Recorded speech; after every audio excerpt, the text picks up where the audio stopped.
नमस्कार। भारतीय चिकित्सा भारतीय अभियान से डॉक्टर नरेंद्र जैन बात करता हूँ। बहुत दिनों बाद से आपसे फिर मुलाकात होगी। कोरोना काल में बहुत सारे हमने अपने वीडियोज आप सभी के लिए दिए हैं ताकि देश में लाखों लोग उन दवाइयों से, उन टिप्स से सुरक्षित भी हुए हैं। आज मैं एक विशेष संदर्भ में आपसे बात करता हूँ कि अभी आप कुछ दिनों से टीवी में, पेपर में और जनश्रुति में सुन रहे होंगे ब्लैक फंगस या म्यूकल माइकोसिस।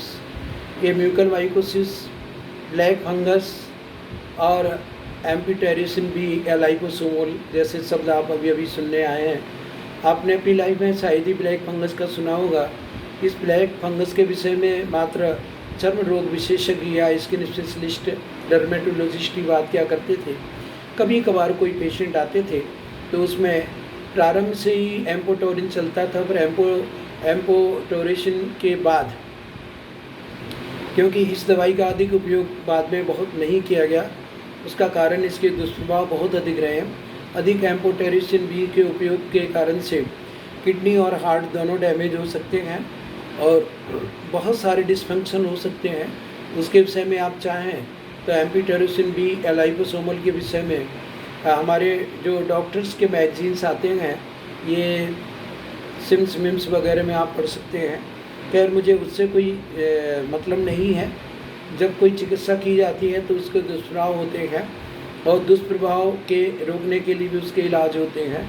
जैसे कि कोरोना में बहुत सारे लोग जब एडमिट हुए और उनको रेमडेसिविर लगे, वो असली नकली या नकली लगे ये तो डॉक्टर नहीं जानते और पेशेंट भी नहीं जानता, पर बाद में जब दुष्प्रभाव हुए तो लोगों को समझ में आया कि रेमडेसिविर के दुष्प्रभाव भी हैं।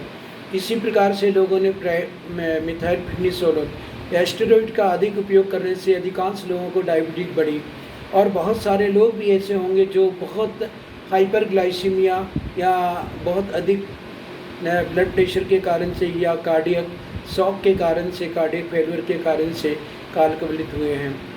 आज मैं आप सभी, पूरा देश ब्लैक फंगस से अब चिंतित हो रहा है कि कोरोना का इलाज जिन लोगों ने हॉस्पिटल में भर्ती होकर कराया है उनमें से अधिकांश लोग बाद में ब्लैक फंगस की शिकायत लेकर आए।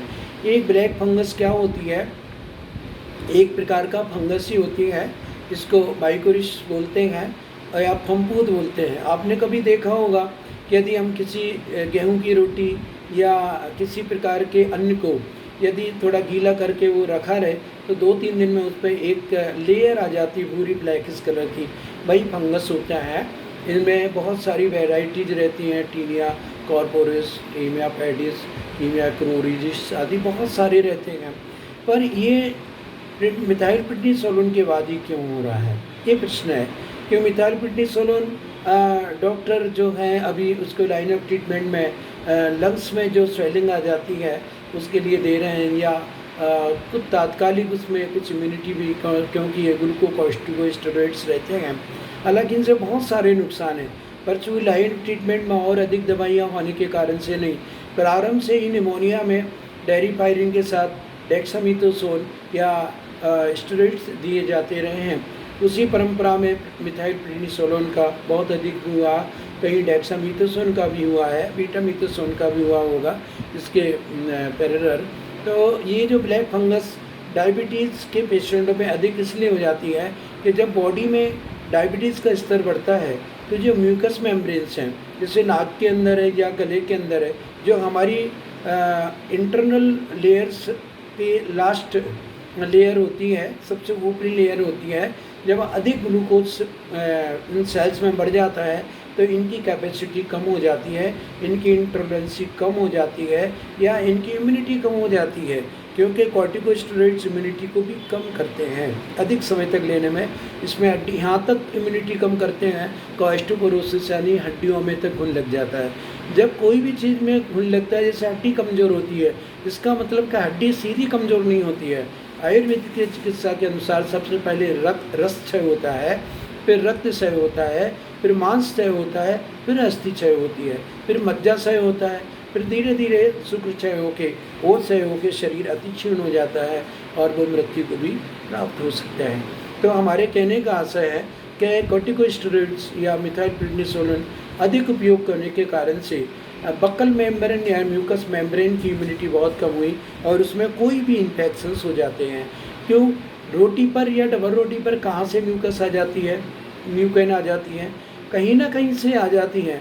इनको आयुर्वेद में इस प्रकार के जीव बोलते हैं कि ये स्वयं उत्पन्न हो जाते हैं। इनके लिए टेम्परेचर यानी वातावरण का जो टेम्परेचर रहता है, नमी और एक पदार्थ सब्सटेंस जैसे गेहूँ है, चावल है, इनमें आराम से, इनसे बने हुए पकवानों में ये आराम से उत्पन्न हो जाता है। तो शरीर भी तो इन्हीं चीज़ों से बन के बनता है। जब हम ये शरीर में ये चीज़ें लेते हैं, गेहूँ है, चावल है, कार्बोहाइड्रेट्स हैं, प्रोटीन है, मिनरल्स हैं, विटामिन्स हैं और एंजाइम्स हैं, तो इन्हीं के कारण से शरीर बनता है। तो अन्न और शरीर एक ही बात है, क्योंकि शरीर बिना अन्न के नहीं बनता।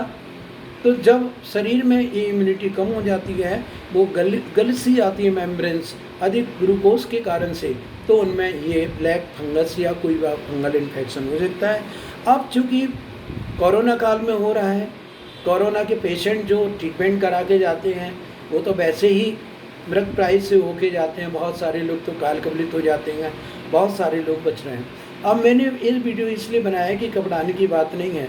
जो लोग एम्पोटेरन को मतलब एक्सपेंस खर्च नहीं कर सकते या छोटे छोटे गाँव में हैं, छोटे छोटे शहरों में हैं या छोटे परिवारों में हैं, जो समझ ही नहीं पा रहे, क्योंकि कई बार तो पेशेंट जब आता है जब ये म्यूकर माइकोसिस का इन्फेक्शन बहुत ज़्यादा होता है, उन्हें सांस लेने में तकलीफ होती है, फिर इंस्टेंट फ़ायदे के लिए डॉक्टर को, ENT सर्जन को पूरे नेजल ट्रैक को क्लीन करना पड़ता है सर्जरी करके।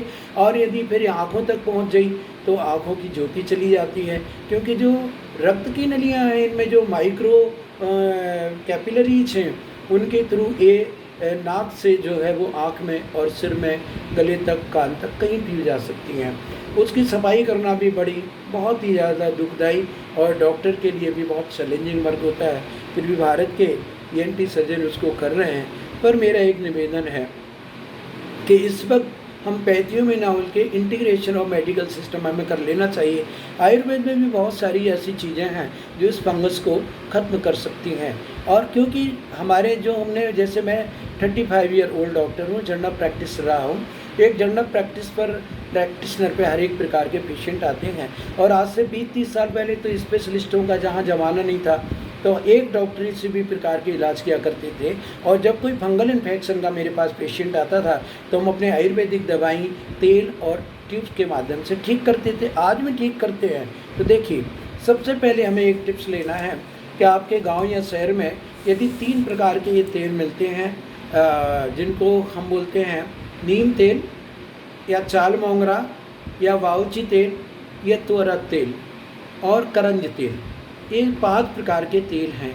इनमें से कोई भी तेल हो या सभी तेल हों तो उसको 1 लीटर पानी में एक 10 ml या 5 ml उसको डाल के और उसका भाप लेना है। हर 3 घंटे पे भाप लेना है अंदर तक मुंह में।